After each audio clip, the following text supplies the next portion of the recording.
Bharatiya Janata party की योगी बाबा की जब से सरकार बनी है तब से रोजगार मेला के नाम पर गाजीपुर के नौजवानों को इकट्ठा किया जाता है। क्योंकि भारतीय जनता पार्टी के कार्यक्रम भी इकट्ठा नहीं होती है, तो रोजगार मेला, स्वरोजगार मेला के नाम से लोग इकट्ठा करते हैं नौजवान, गाजीपुर के नौजवानों को, और वही लाठी से मरवाते हैं कि रोजगार मांगने आया है। तो क्या आपके हिसाब उनके पास भीड़ नहीं है, तो चूंकि इतनी बेरोजगारी है इसलिए वह रोजगार देने के नाम पे बुलाते हैं और लाठी से मरवाते हैं। आप इतिहास पता करें गाजीपुर का, इसी सदानंद कॉलेज में दो ने तीन बार लाठीचार्ज हुए रोजगार मेला के नाम पर। जो लड़के पहले लड़के बुलाया जाता है क्या और रोजगार ले लो, जब लड़के वहां पहुंचते हैं वहां कुछ नहीं रहता है, वहाँ भाषणबाजी और बड़े बड़े फुगा के अलावा कुछ नहीं रहता है। जब लड़के रोजगार मांगते हैं तो उन्हें लाठी से मारा जाता है, उन्हें पीटा जाता है कि लड़के रोजगार मांग रहे हैं। यही तो हकीकत है। 8 साल में सरकार फर्जी एनकाउंटर किया है, 8 साल में सरकार लोगों को बेरोजगार किया है। देश में सिर्फ कुछ लोग लगे हुए हैं कि कैसे माहौल बिगाड़ा जाए, तो वो वही लोग हैं जो लोगों से बयान दिलवा के अपने आईटी सेल को लगाकर हिंदू मुस्लिम की बातें करते हैं, और वो चाहते हैं किसी तरह देश में दंगा भड़के, किसी तरह देश का माहौल खराब हो।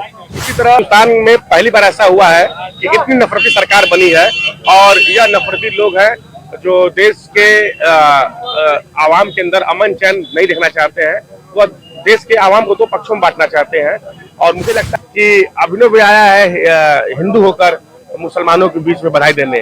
अभिनव का भी मुसलमान आते हैं गुजिया खाने। आप उनसे क्या ब्रिगेडियर उस्मान का देश में योगदान नहीं था, अब्दुल कलाम का योगदान नहीं था, बिस्मिल्लाह खां का योगदान नहीं था? आप उनसे ये सवाल करिएगा। और यह रही बात अब्बास अंसारी की, तो अब्बास अंसारी को माननीय सुप्रीम कोर्ट ने जमानत दे दी है, और बहुत जल्द वो जनता के बीच में।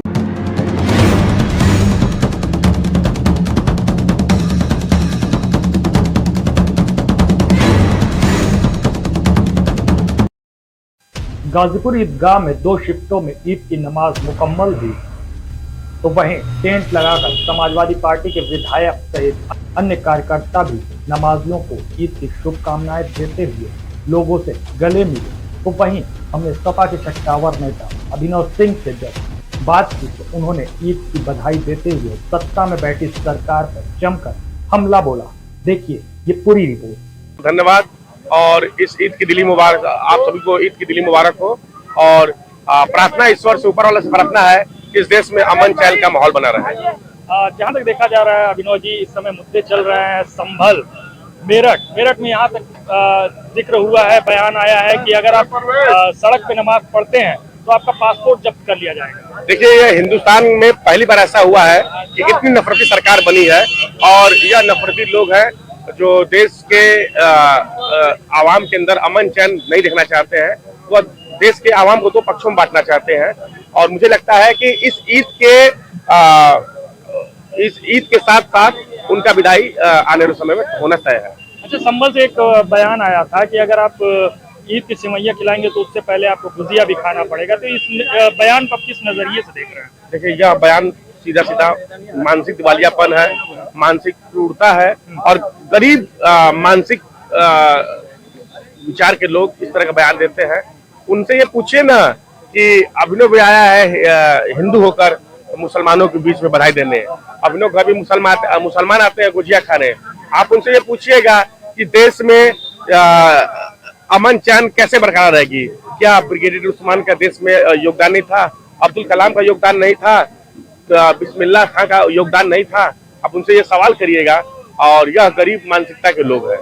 जहाँ तक देखा जा रहा है, टाउन हॉल पे भी सपा के द्वारा आयोजन हुआ था इफ्तार पार्टी, तो लोगों का कमेंट आ रहा था कि ये मुस्लिमों का वोट लुभाने के लिए इफ्तार की दावतें की जा रही है।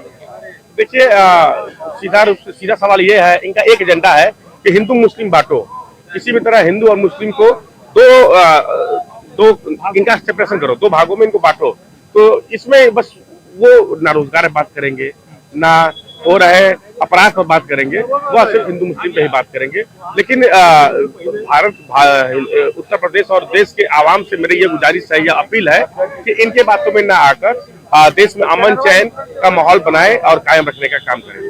जहाँ तक देखा जा रहा है कि आप काफी एक्टिव थे चुनाव के समय भी, इस समय अगर हम बात करें तो मुख्तार अंसारी जो विधायक अब्बास अंसारी भी जेल से बाहर आ गए हैं, तो उसका रिएक्शन आपका जाता है? देखिए, सबसे पहले महरूम विधायक मुख्तार अंसारी जी को मेरे तरफ से विनम्र श्रद्धांजलि है, और ऊपर वाला जहां भी रहे उन्हें खुश रखे, उनके हक में अधिक से अधिक लोग दुआ करें। और रही बात अब्बास अंसारी की, तो अब्बास अंसारी को माननीय सुप्रीम कोर्ट ने जमानत दे दी है और बहुत जल्द वो जनता के बीच में होंगे, यही गुजारिश है। जहाँ तक मैं एक बात कहना चाहता हूँ कि देश में सिर्फ कुछ लोग लगे हुए हैं कि कैसे माहौल बिगाड़ा जाए, तो वो वही लोग हैं जो लोगों से बयान दिलवा के अपने आईटी सेल को लगाकर हिंदू मुस्लिम की बातें करते हैं और वो चाहते हैं किसी तरह देश में दंगा भर के, किसी तरह देश का माहौल खराब हो, किसी तरह दंगा को प्रोत्साहन मिले और ताकि उन्हें अपने राजनीतिक रोटी सेकने का अवसर मिले और उसका वो लाभ ले सके। इसलिए मैं सभी हिंदू और मुस्लिम भाइयों से अपील करना चाहता हूँ कि ईद के मौके पे आज हम गले लगा के एक दूसरे को बधाई दे रहे हैं, हिंदू हो चाहे मुस्लिम हो, किसी जात धर्म का हो, हम गले लगा के एक दूसरे को बधाई और धन्यवाद दे रहे हैं। उनके खुशियों के लिए मैं दुआ किया जा रहा है। तो जिस तरह दिल से दिल मिला के आप बधाई दे रहे हैं, उसी तरह दिल से दिल मिला के देश को चलाने का काम करें। वहीं भाजपा का 10 साल पूरा केंद्र सरकार का जो हुआ था और 8 साल यूपी सरकार का पूरा हुआ, तमाम मंत्रियां गाजीपुर में आए, ऑडिटोरियम में मेला तक लगा और अपनी अपनी जो है भाजपा सरकार जो भी उपलब्धियां थी उनको गिनाने की कोशिश की गई। तो क्या आप गाजीपुर जनता के बीच में जाना, आप पूछना आज तक उपलब्धि क्या है, आप जमीन पे जाना, विधायक मंत्री कार्यकर्ताओं से मत पूछो भाजपा के, आप जमीन पे जाना, वो यही बताएंगे कि भारतीय जनता पार्टी की योगी बाबा की जब से सरकार बनी है तब से रोजगार मेला के नाम पर गाजीपुर के नौजवानों को इकट्ठा किया जाता है और उनको ये लालच दिया जाता है कि आइए फला मंत्री आ रहे हैं, फला विधायक आ रहा है, आपको नौकरी मिलेगी और भीड़ इकट्ठा किया जाता है। क्योंकि भारतीय जनता पार्टी के कार्यक्रम में भीड़ इकट्ठा नहीं होती है, तो रोजगार मेला, स्वरोजगार मेला के नाम से लोग इकट्ठा करते हैं नौजवान, गाजीपुर के नौजवानों को, और वही लाठी से मरवाते हैं कि रोजगार मांगने आया है। तो क्या आपके हिसाब से वो एक प्रचार के तौर पे बुलाया जाता है? उनके पास भीड़ नहीं है, तो चूंकि इतनी बेरोजगारी है इसलिए वह रोजगार देने के नाम पे बुलाते हैं और लाठी से मरवाते हैं। आप इतिहास पता करें गाजीपुर का, इसी सदानंद कॉलेज में दो ने तीन बार लाठीचार्ज हुए रोजगार मेला के नाम पर। जो लड़के पहले लड़के को बुलाया जाता है क्या और रोजगार ले लो, जब लड़के वहां पहुंचते हैं वहां कुछ नहीं रहता है, वहाँ भाषणबाजी और बड़े बड़े फुका के अलावा कुछ नहीं रहता है। जब लड़के रोजगार मांगते हैं तो उन्हें लाठी से मारा जाता है, उन्हें पीटा जाता है कि लड़के रोजगार मांग रहे हैं। यही तो हकीकत है 8 साल का।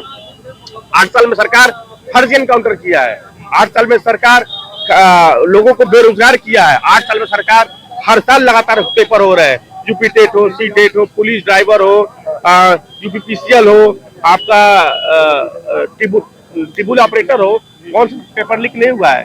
इस लगातार बस पेपर लीक हुआ है। 8 साल का ये उपलब्धि है। 8 साल का उपलब्धि पूछेंगे आप 8 साल का ये 8 साल का ये उपलब्धि है या डाल 100 में तेल भराने के लिए पैसा नहीं है सरकार के पास। 8 साल का ये उपलब्धि है, 10 साल का ये उपलब्धि है कि आज 15 से 20 दिन पहले वर्ल्ड बैंक से फिर कर्जा लिया गया है, लाखों करोड़ों रुपए का। क्यों कर्जा लिया गया है? आखिर कर्जा लेने की क्या वजह है? हम तो विश्व गुरु बनने जा रहे हैं, आखिर कर्जा इस देश में लेने की आवश्यकता क्यों पड़ गई? इस पर सवाल होना चाहिए, इस पर बात होना चाहिए, ना कि हिंदू मुस्लिम बात होना चाहिए। सरकार का ये कहना है कि अब महिलाएं और बेटियां सुरक्षित हो गई हैं, अगर यहाँ इस चौराहे पे अगर कोई छेड़ता है तो अगले चौराहे पे वो राम नाम सत्य हो जाए। मुझे लगता है कि इस तरह की बयान से आपको भी पता होगा कितना महिलाएं सुरक्षित है। अब देखिए तमाम हत्याएं हो रही है, तमाम बलात्कार हो रहा है, तमाम छेड़खानी हो रही है। अब तो ऑनलाइन समाज जमाना है, आप तो पूरे प्रदेश का गूगल पे डाल के सर्च कर सकते हैं कि कितना बलात्कार हुआ, आपको आंकड़ा मिल जाएगा।